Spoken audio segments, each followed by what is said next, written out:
Is everybody ready? Yes.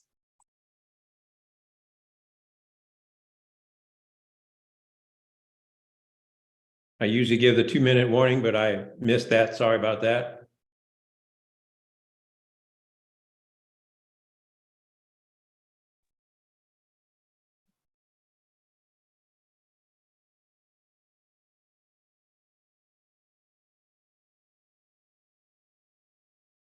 Good afternoon, everyone. I call this remote meeting of the Washington Metrorail Safety Commission to order. This meeting is being recorded as well as streamed live for the public. First thing I will do today is to introduce and welcome our new General Counsel, Ms. Kathleen Silbaugh. We are excited to have her on board, and she brings a wealth of background and experience to the position. Her first task for us at this meeting is to tell us if we have a quorum. Ms. Silbaugh, do we have a quorum today? Thank you, Chair, for the welcome. And yes, we have a quorum. Participating in the meeting today is yourself, Chair Hart, Vice Chair Rush, Secretary Treasurer Farrar Dyke, Commissioner Bob, Commissioner Khatib, and Commissioner Lobby. Thank you, Ms. Silbaugh, done like a seasoned veteran. We are glad you're settling in as our General Counsel. And again, I would like to welcome you to the Washington Metrorail Safety Commission. We will start today with our safety message from Emergency Management Specialist Richard David. Mr. David. Thank you, Chair Hart. Every day is the right one to think about safety, but the National Safety Council specially designates June as National Safety Month. You can contribute to your own safety by thinking ahead, whether you're at home, at work, or on the go. Stay aware of your surroundings and remain vigilant. If you see a hazard, report it promptly. Take the opportunity to be a good safety advocate. Thank you. Thank you, Mr. David. We will now move on to the minutes from our previous meeting. Secretary Treasurer Farrar Dyke, the floor is yours. Good afternoon. The minutes of the May 16, 2023 meeting were posted for review. Are there any additional corrections or additions to the minutes? I move approval of the May 16 minutes as circulated. Is there a second? Second. Commissioner Bob has seconded the motion. All those in favor, please raise your hand and say yay. Yay. Any opposed, please raise your hand and say nay. The votes are unanimous in favor of the motion, so the approval of the minutes passes. Thank you, Ms. Silbaugh. The next item on our agenda, we provide an opportunity for public comments at each of our meetings. As mentioned at our last meeting, to ensure we recognize all who wish to speak, we provided an opportunity for those who have joined the Zoom meeting to sign up in the chat box. If you wish to speak but did not sign in, please do so now. I would also remind everyone, including those of you watching on YouTube, that you can always report any safety concerns through our website, WMSC.gov, through our social media channels like Twitter, Instagram, and Facebook, or by email. Mr. Smith, do we have anyone who has indicated that they would like to speak today? Chair Hart, no, there are no names in the chat. Okay, thank you, Mr. Smith. We will now continue with the next agenda item, which is my remarks. I want to congratulate Metrorail for opening Potomac Yard Station last month, just after our last public meeting. We look forward to the positive impact for the city of Alexandria and the region. Our meeting today includes updates on WMSC's ongoing safety oversight activities and the actions that we take on a daily basis to help ensure that Metrorail continuously improves the safety of its system. I want to thank the WMSC staff for their tireless oversight work on behalf of the region across the Metrorail subject areas, day in and day out. This is reflected in the annual reports that we will consider later in this meeting that demonstrate the importance of our work, improvements Metrorail has made to its safety under our oversight, and areas where additional work is required as part of Metrorail's continuous safety improvement. Dr. Meyer is at an APTA event today, so the opening remarks will be from Ms. Samar Singh, our Deputy CEO and Chief Operating Officer. Ms. Samar Singh, the floor is yours. Thank you, Chair Hart. We continue to execute our strong and effective processes to conduct our safety oversight. This includes our ongoing annual program standard revision process and Metrorail's upcoming Public Transportation Agency Safety Plan, or PTASP, revision process. We carry out each of these review processes as required by our program standard and regulation. Metrorail's PTASP provides Metrorail's overarching commitments to safety that Metrorail must implement. As you mentioned, we congratulate Metrorail on the opening of the Potomac Yard station last month. Metrorail completed its safety certification steps necessary to safely open the station to riders, leading to our concurrence that Metrorail had followed its safety certification process as required to open the station. We continue to conduct our oversight of Metrorail safety certification work related to the potential use of automatic train operation and automatic door operation. We continue to engage with Metrorail on an ongoing basis to provide every opportunity for Metrorail to meet its requirements. In addition to our communication with Metrorail over the last several years, our team has provided specific examples to Metrorail since the fall to provide Metro with every opportunity to properly carry out its safety certification process on this project. Our team has continued to review documents provided by Metrorail, has observed test runs, and will review additional data from these runs and other project-related materials as these are developed by Metrorail. We also look forward to Metrorail systematically addressing the issues demonstrated in testing and other previously outstanding issues, and to Metrorail developing and providing new or updated, more comprehensive test plans and processes. We continue to seek to understand Metro's evolving plans regarding roadway worker protection and automatic train operation and the layers of safety that Metrorail will provide. We have highlighted these issues to Metrorail on an ongoing basis on these two projects. On the 7000 series railcars, we continue to oversee Metrorail's implementation of its 7000 series railcar return to service plan and any revisions Metrorail may make to its plan. We remain a party to the NTSB derailment investigation. Metrorail's data supported a progression to a 30-day interval last week for back-to-back and journal-bearing gap measurements. Metrorail is also developing plans, processes, and procedures to test, and then, if the test is successful, implement the design changes for the interference fit of wheels and axles to align with industry standards. As we oversee Metrorail's work, we underscore that Metrorail has change management and safety certification procedures that are designed to ensure that the risk of unintended consequences is reduced and that any such consequences are identified and effectively mitigated. We also continue to monitor Metrorail's work on track-related considerations identified through the derailment investigation. This includes mitigations such as evaluation of changes to the frog designs and restraining rail criteria and installations. To provide an update on two other areas of ongoing work, regarding the train operator training and certification, we are reviewing additional documentation Metrorail provided last week and remain focused on gaps in Metrorail's compliance with its safety requirements. As for Rail Operations Control Center staffing, due to our involvement and oversight, Metrorail is attempting to address shortfalls, but this is a lengthy process and we remain concerned about the current staffing levels. We look forward to Metrorail following through on recent commitments to reach staffing levels it has determined are actually necessary for a professionalized control center.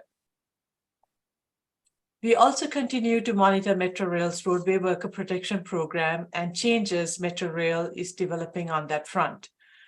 Among recent safety events that we are investigating, there were two derailments in the initial days of the current Orange Line shutdown in Virginia.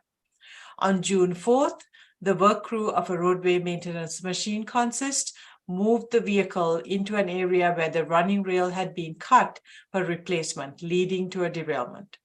On June 6th, the work crew of a roadway maintenance machine consist, made up of a prime mover pushing a flat car, collided with a parked swing master unit. The swing master had been parked and left in a blind curve. This is an area Metrorail labels a roadway worker protection hotspot. The collision led to the flat car derailing, injuring the flagger on the flat car.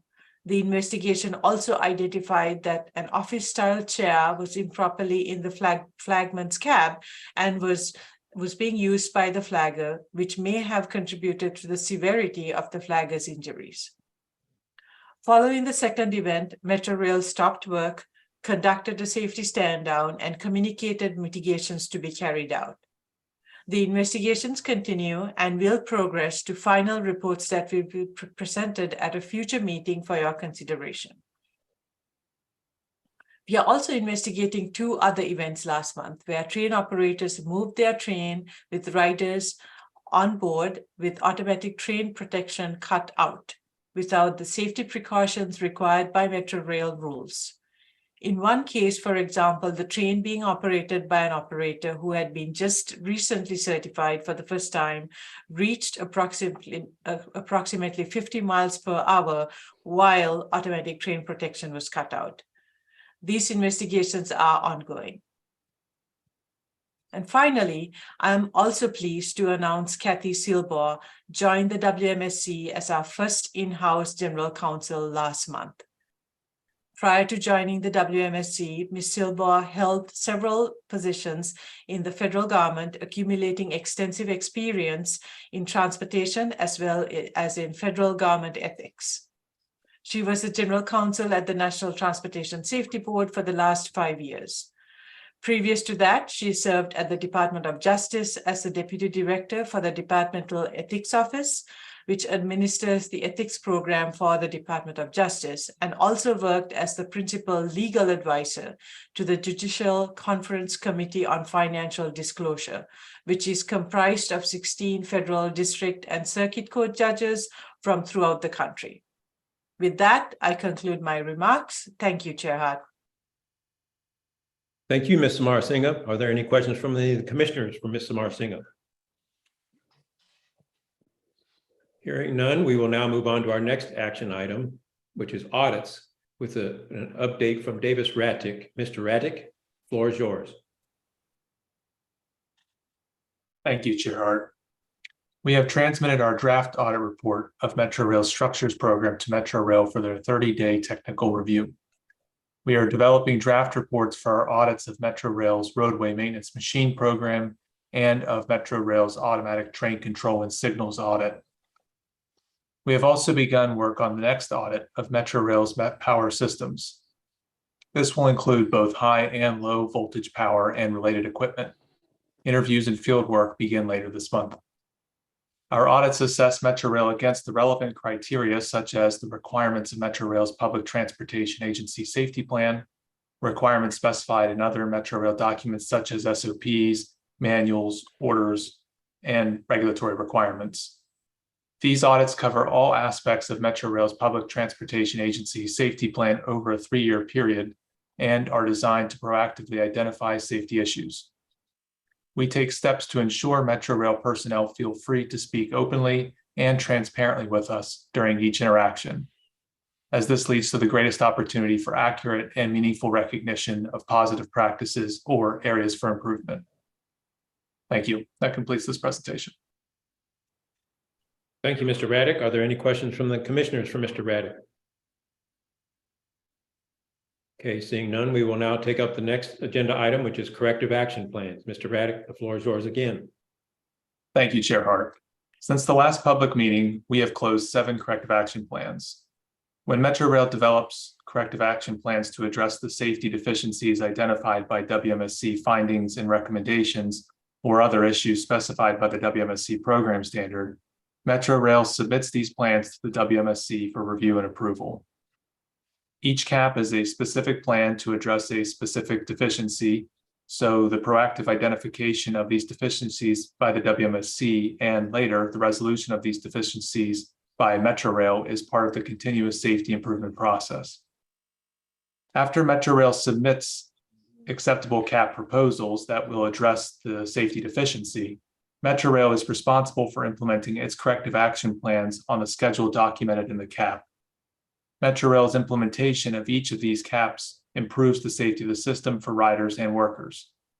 Even after a CAP is closed, the WMSC monitors Metrorail's actions on an ongoing basis throughout our audit, inspection, and other oversight activities. Overall, Metrorail currently has 109 open corrective action plans that it is in the process of implementing. During that implementation, the WMSC reviews information to verify progress. Metrorail's implementation of each of these CAPs improves the safety of the system for riders and workers. As I mentioned, the WMSC has closed 7 CAPs since the last public meeting. 2 of these CAPs addressed findings from the Emergency Management and Fire Life Safety Audit. To address the finding that Metrorail was not conducting adequate underground inspections to ensure safe egress for fire and life safety response, and did not have adequate minimum tunnel emergency lighting levels, Metrorail developed C-172.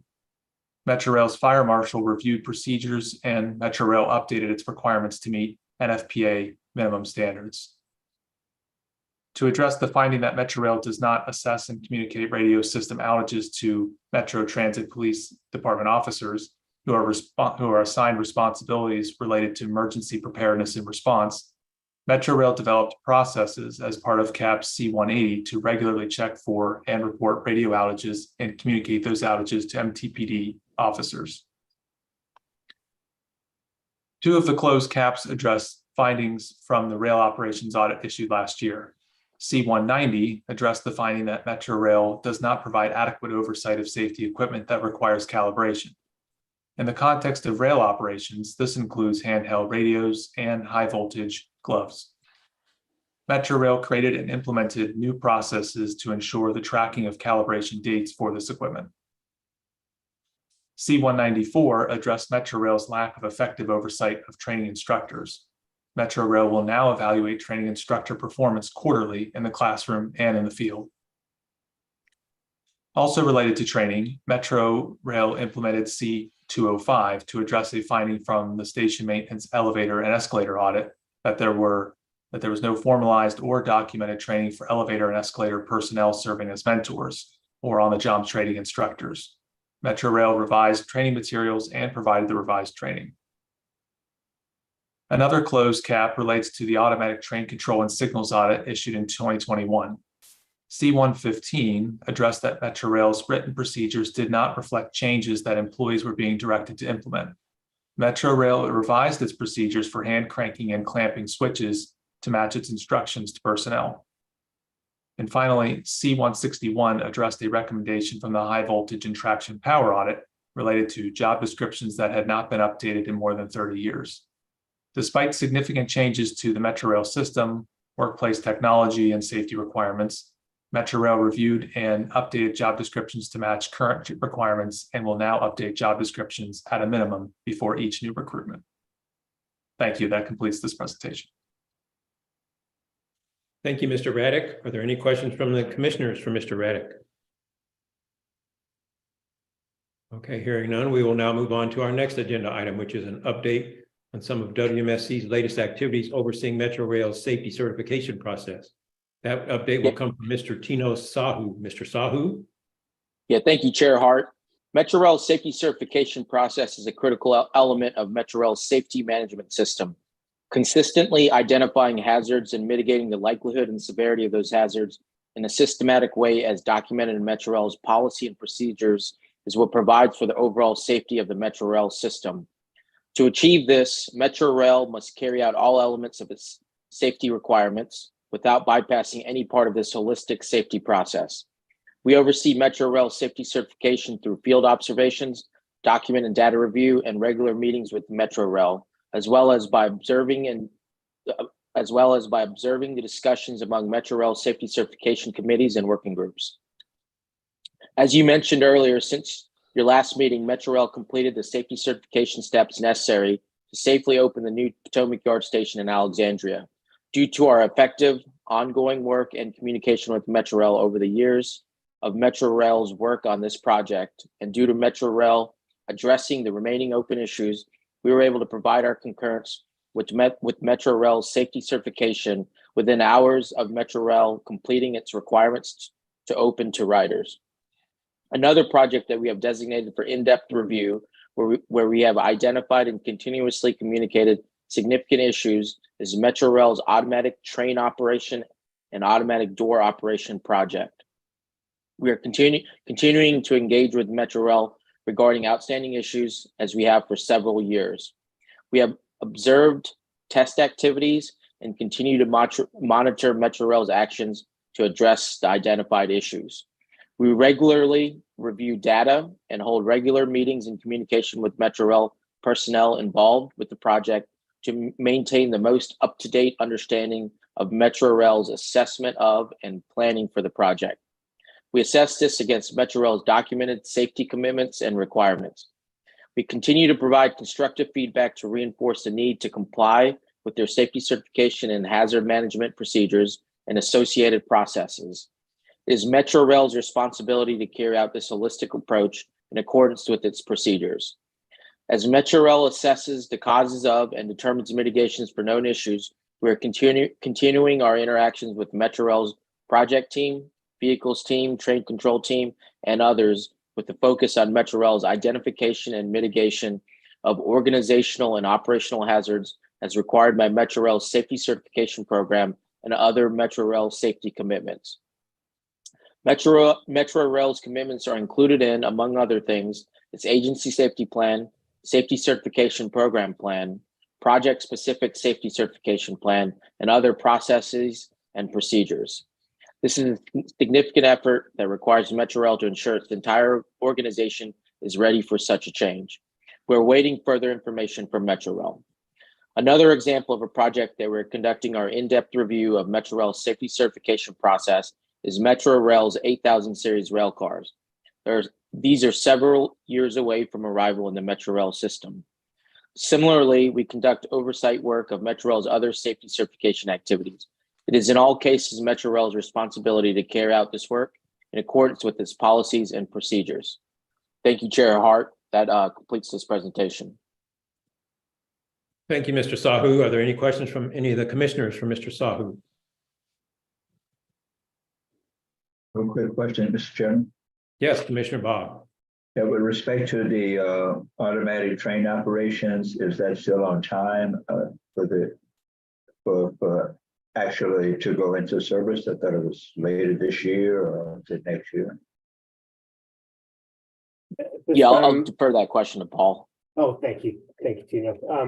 Yeah, I was just going to answer that the schedule seems to be pushing to the right a little bit. The latest we've heard is that it'll be moved out to the end of the year before they plan to activate on the red line.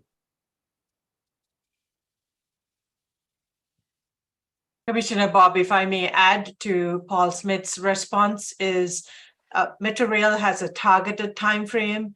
Obviously, there are several components of the project that build upon each other as the project progresses. So depending on how quickly or not as quickly that these milestones are arrived at, the targeted timeframe will shift accordingly. So that's what we are following, and we have made it clear that for us, it's ensuring that Metrorail follows all of the requirements that govern the project, which is key to getting the project introduced into revenue use safely. And the time frame really is not part of our consideration.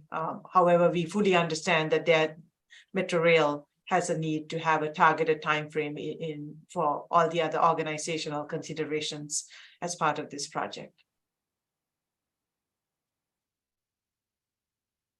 Thank you, Commissioner Bob, for the question, and thanks to the staff for answering it comprehensively. We will now move on to safety event investigation reports that are being presented today. We will hear presentations on all of the reports and then consider a single motion on all of the reports taken together that we are prepared to adopt. If the commissioner wishes to remove a report from the group that we will consider for adoption in a single vote, please indicate that at the end of the presentation on that report. Investigations Analyst, Ms. Natalie Keyrose, will you please present the first report? Thank you, Chair Hart. Investigation Whiskey 0227 relates to an evacuation for life safety reasons due to smoke in the Rosslyn station on February 8th, 2023. Riders and the train operator heard a loud bang as the train was moving through the tunnel approaching the station at approximately 7:14 p.m. CCTV shows the train entered the station with a trail of smoke.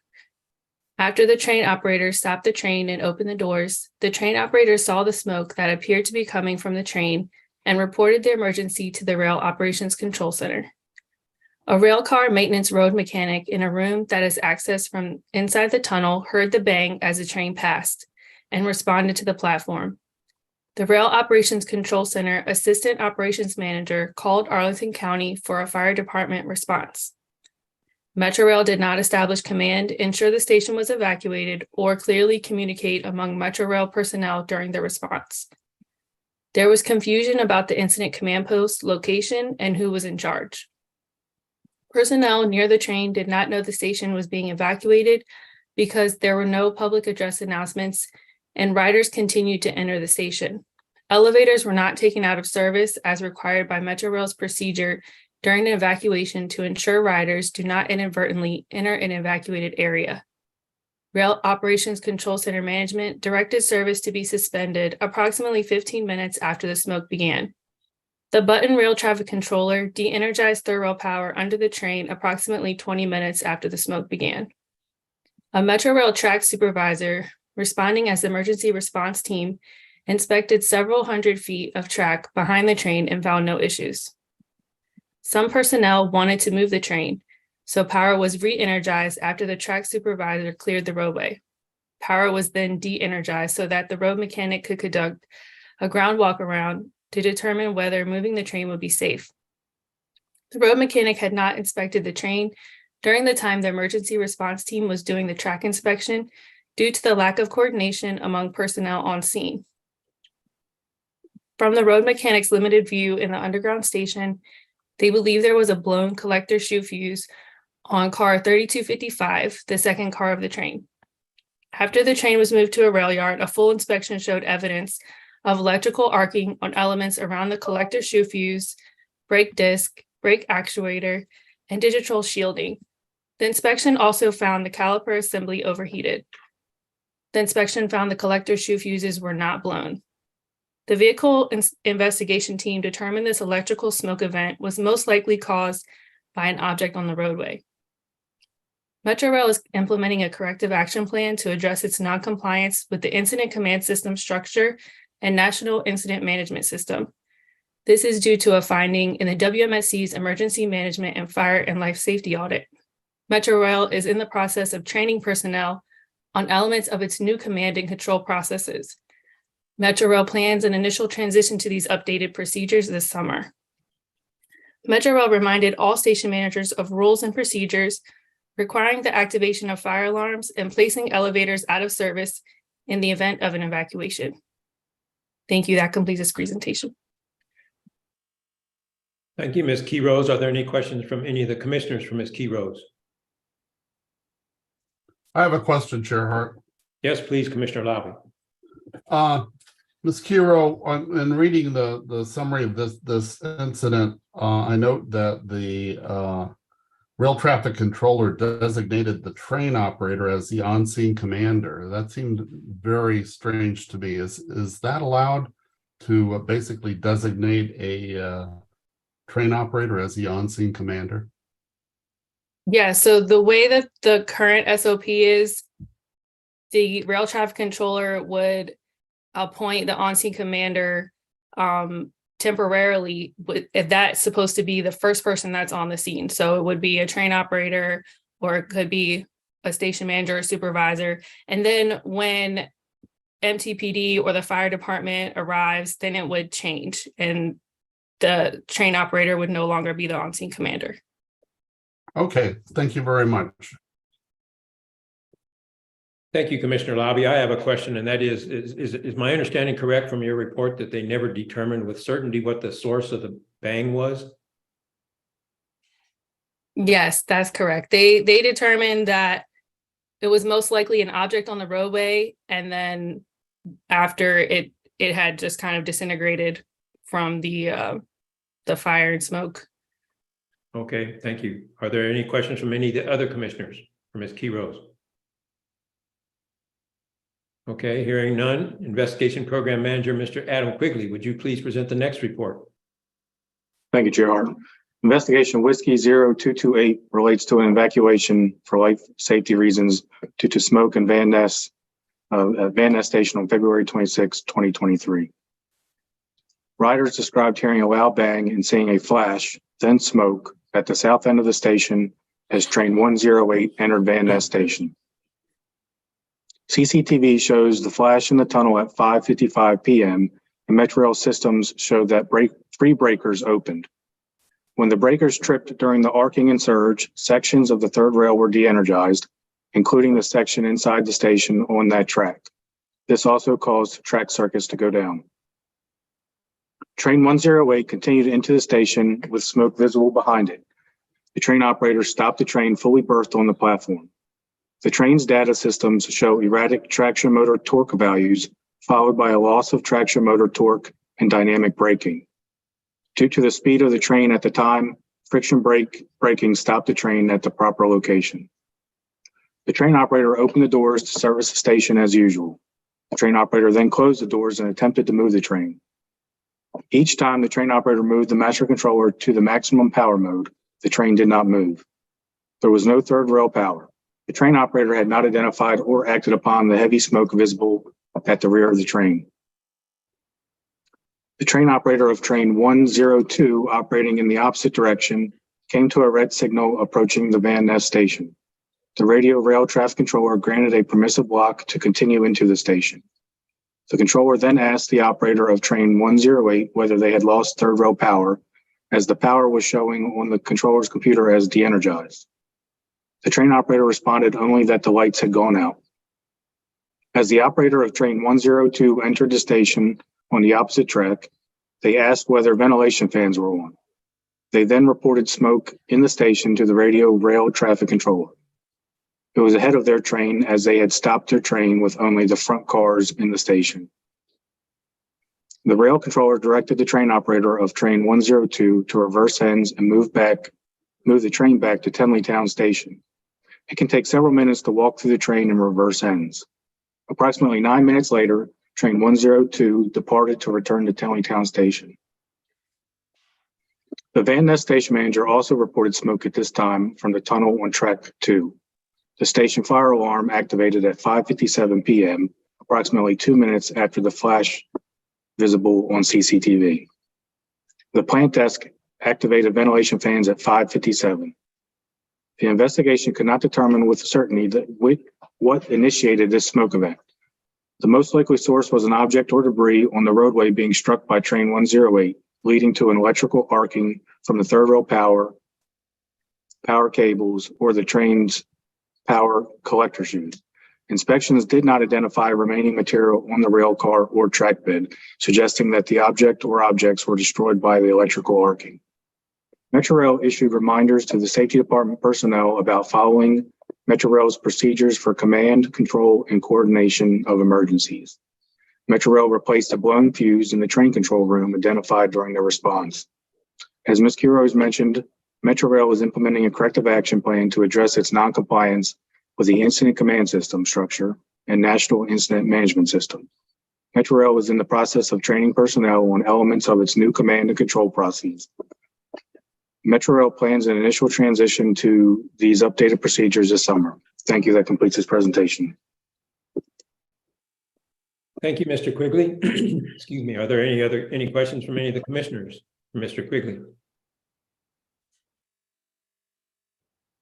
I have a question. I noted the reference to turning on the fans. Is that an automatic function, or do the operators have to do that? There's a there's a desk in the rock that's sole responsibility is executing the fans during emergencies. So as soon as they're notified of a fire and smoke event or any time that fans need to be turned on, they're notified, and then that's their duty to pull out the fan playbook, and locate or based on the chain marker of the fire and smoke to set the fans according to their playbook. Okay, thank you. I'm asking because in the LaFont Plaza smoke event, the fans were set up in a way to exacerbate the smoke in the train rather than remove it. So I'm just wondering, has that process improved? It sounds like it has from what you're telling me. Yeah, that's what pretty much created the fan playbook that WMATA uses currently. Okay, thank you. Are there any questions from any of the other commissioners for Mr. Quigley? Thank you. Hearing none, Ms. Quiroz, would you please present the remaining reports? Thank you, Chair Hart. There are 3 other final investigation reports related to evacuations for life safety reasons ready for your consideration today.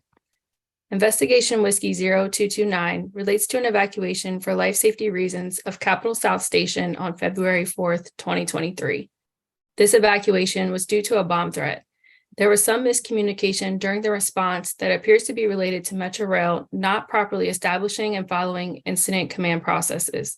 As previously mentioned, Metrorail is currently training personnel on incident command processes and is preparing to transition to new processes. Investigation Whiskey 0230 relates to an evacuation for life safety reasons of Georgia Ave-Petworth Station on February 10th, 2023. This event began with a rider forgetting a bag on a Green Line train when they got off at Hyattsville Crossing Station. The rider reported this to the station manager at Hyattsville Crossing, who in turn contacted the Rail Operations Information Center. As a reminder, Metrorail changed the name of the station to Hyattsville Crossing from Prince George's Plaza last September. As the train continued toward Branch Avenue, someone else threw the bag off the train and onto the station platform at Georgia Avenue Station when the train stopped there. Other riders reported this to the station manager at Georgia Avenue, who reported the suspicious bag to Metro Transit Police Dispatch. This report was not communicated to anyone in the Rail Operations Control Center, despite requirements in Metrorail procedures. Approximately 10 minutes after the Georgia Avenue station manager reported the suspicious bag on the platform to Transit Police, a rail traffic controller dispatched a rail supervisor to the train to check for the lost bag that had been reported by the Hyattsville Crossing station manager. The train operator responded to that communication, stating that a bag had been thrown off at Georgia Avenue Station. The train operator had not reported this when it occurred. By this time, the train was at Waterfront Station. The Rail Operations Information Center information controller attempted to contact the Georgia Avenue station manager by radio, but did not get a response. Metro Transit Police personnel located the bag at Georgia Avenue, Petworth, and directed that trains bypass the station. The station manager reported at 6:02 p.m. that the station was being closed. Police personnel said at 6:24 p.m. that the station was cleared to reopen. Metrorail trained the station manager and train operator on safety reporting procedures. Coordination among Metrorail departments and the prompt identification and reporting of hazards is critical to Metrorail developing an effective safety management system. Finally, investigation Whiskey 0231 relates to an evacuation for life safety reasons at Mount Vernon Square Station on February 4th, 2023. A train operator reported prior to reaching Shaw Howard University Station that a rider spilled or sprayed a chemical on a Green Line train. The rail traffic controller instructed the train operator to offload the train at Mount Vernon Square Station. The train operator continued past Shaw Howard University Station without stopping. There was no discussion between the train operator and rail traffic controller about bypassing the station.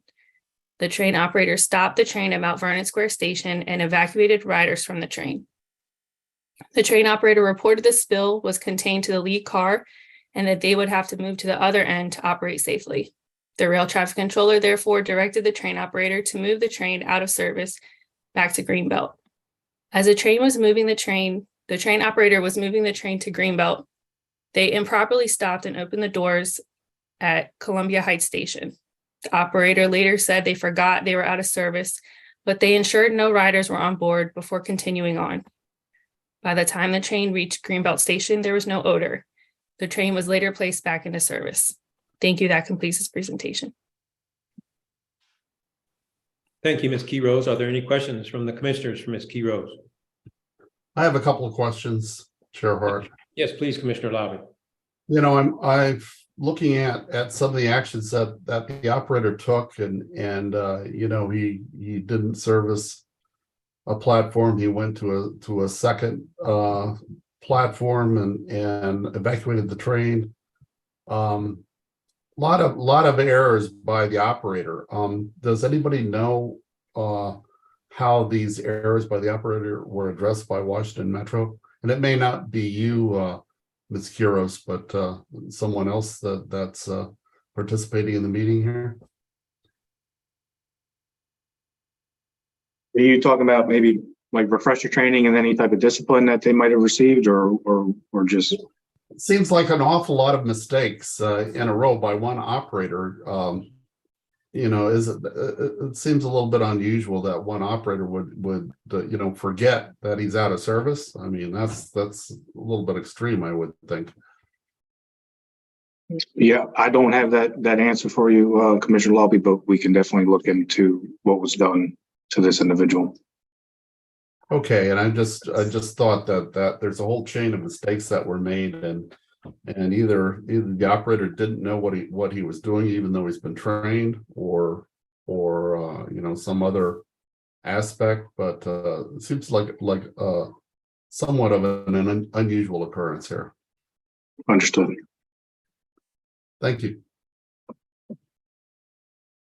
If the staff could look into that, I would appreciate it. I'd be interested to know that myself, because that sounds like we need to, is there some reason, like was that operator fatigued, for example, or was there failure in training, or, you know, what were some of the issues that would have been faced by that operator?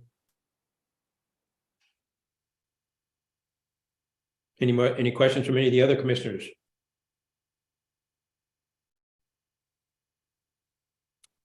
Thank you. That completes today's investigation reports presentations.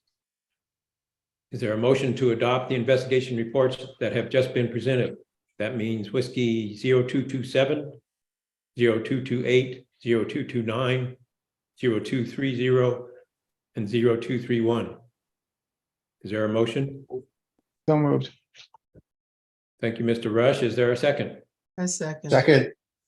We got a couple of seconds, so thank you for both of you. All those in favor? The motion has been made and seconded. All those in favor, please raise your hand and say yay. Yay. Yay. Yay. Yay. Any opposed? Please raise your hand and say nay. Chair, the vote is unanimous again, so the motion passes to adopt these investigative reports. Thank you, Ms. Silbaugh. The next item on our agenda is our annual reports. We continued our important oversight work in 2022, which is driving the Washington Metropolitan Area Transit Authority's Metrorail system towards substantial safety improvements through ongoing collaboration, safety audits, inspections, and safety event investigations. Our proactive safety oversight work throughout the Metrorail system included 5 audit reports issued in 2022 and work on other audits, inspections, safety certification oversight, and other activities. Our audits identify positive practices and safety deficiencies that Metrorail is required to address through corrective action plans. Metrorail completed implementation in 2022 of 55 corrective action plans that improve the Metrorail system by addressing safety issues. Our robust safety oversight in 2022 also led to the issuance of WMSC orders prompted by investigations, inspections, corrective action plan oversight, and other activities related to Metrorail's improper power restoration and to Metrorail's ineffective and insufficient automatic train control room inspection, maintenance, and cleaning program. As we discussed earlier, the WMSC continues our work on the 7000 series rail cars, including serving as a party to the NTSB-led investigation into the October 12th, 2021 Blue Line derailment. It is important for Metrorail to create a culture in which employees at every level understand the importance of adherence to organizational policies and procedures and their roles and responsibilities in maintaining a safe work environment and continuously improving the safety of the system. I would like to thank the governors of Virginia and Maryland, the mayor of Washington, D.C., and the Maryland and Virginia General Assemblies, D.C. Council, and Congress, the officials in numerous local and federal agencies, including the Federal Transit Administration, who continue to be crucial partners in this effort. These reports provide snapshots of Metrorail safety in 2022 to work toward Metrorail's continuous improvement of its safety and our future activities. Ms. Samarasinha, do you have any additional remarks on these annual reports? I do, Chair Hart. These reports are required by the WMSC Compact. They highlight some of the extensive detailed oversight work that we conducted in calendar year 2022. The two reports are an annual report on our own WMSC operations and a separate report specifically focused on the safety of the WMATA rail system in 2022. The reports are in addition to our annual data reporting to the FDA through their state safety oversight reporting tool. We submitted that technical data to FDA as required ahead of the March 15th deadline. Upon adoption, both the WMSC operations report and the report on the safety of the WMATA rail system will be sent as required by law to leaders in the District of Columbia, Virginia, Maryland, and the federal government. These will also be provided as required to WMATA leadership, including the board of directors, and of course will be available to the members of the public. Our team worked extremely hard in 2022 and continue to identify areas of progress and Metrorail safety issues that WMATA is required to correct. This productive work included identifying positive practices and issuing important safety audits and directives that help ensure that Metrorail makes the system safer for the public, the employees, contractors, and first responders. As you noted, we also conducted other work such as continuing involvement as a party in the NTSB derailment investigation, overseeing Metrorail 7000 series return to service plan, and identifying train operator training and certification discrepancies. Metrorail is now addressing issues required under our orders and audits, including the 5 audit reports issued in 2022. As an additional note on our operations, as an independent regulator, our team also handles finances and other aspects of our operations. We greatly appreciate the support of the District of Columbia, Maryland, and Virginia, and federal grants that fund this important work for the region.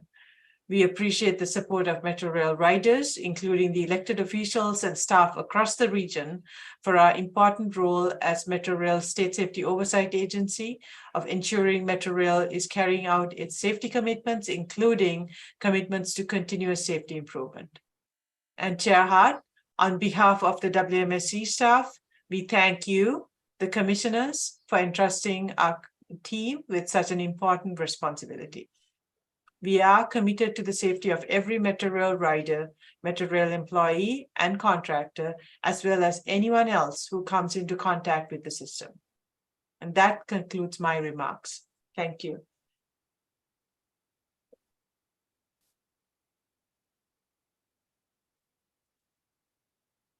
Thank you, Ms. Samarasinha, and we appreciate your thanks. The thanks actually goes to the staff because you guys are doing the hard part. So we're the ones who thank you for making the system, for continuously making the system safer for the public and for the workers.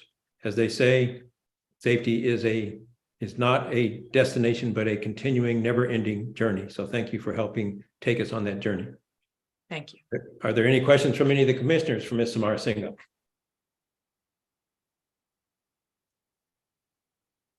Hearing none, is there a motion to approve and publish the annual safety report and the annual report of operations? So moved.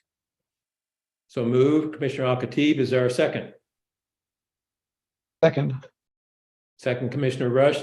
Thank you for the motion and the second. All those in favor, please raise your hand and say yay. Yay. Yay. Yay. Any opposed, please raise your hand and say nay. So again, Chair, the vote is unanimous with 6. So the motion to approve and publish the annual safety report and the annual report of operations as proposed passes. Thank you, Ms. Silbaugh. That completes the public portion of the business of our meeting for today. As a reminder, you can always report any safety concerns through our website, wmsc.gov, through our social media channels like Twitter, Instagram, and Facebook, or by email. We expect to hold our next public meeting on August 8th, 2023. If that date is adjusted, we will post it on our website. We look forward to seeing you then. Commissioners do, however, have some further issues to address in executive session. Our bylaws permit closing a portion of this meeting to the public for specific purposes as specified in federal law. Today, this is business that relates solely to internal personnel matters. As 5 USC 552B(f) requires, I request that council certify that the meeting may be closed to the public and to state the applicable exempting provision of the Sunshine Act. Ms. Silbaugh? Yes, Chair Hart, this portion of the meeting may be closed under the open meetings exception listed under subsection C2, which specifically states they are issues that relate solely to the internal personnel rules and practices of the agency. Thank you, Ms. Silbaugh. Pursuant to 5 USC section 552B(d), majority vote of the members is required to enter into executive session. Pursuant to that, I would like to move that we go into executive session for the reasons stated by Ms. Silbaugh, and that we then adjourn following that executive session. We will publicly reconfirm the topic discussed in those executive sessions at our next public meeting. Is there a second to my motion? Second. Second, Commissioner Lowry, thank you. All those in favor, please raise your hand and say yay. Yay. Yay. Any opposed, please raise your hand and say nay. Chair, the vote was unanimous to approve your motion to move into executive session and then adjourn. Thank you, commissioners. Thank you for all the hard work you put into this from all the time, day in and day out. Thanks to the public for attending this meeting, and thanks to the WMSC staff for presenting this report in a very comprehensive and thorough way. Commissioners, please leave this meeting and join the executive session. Members of the public, we appreciate you joining us today, and we look forward to seeing you the next meeting. Thank you and good afternoon.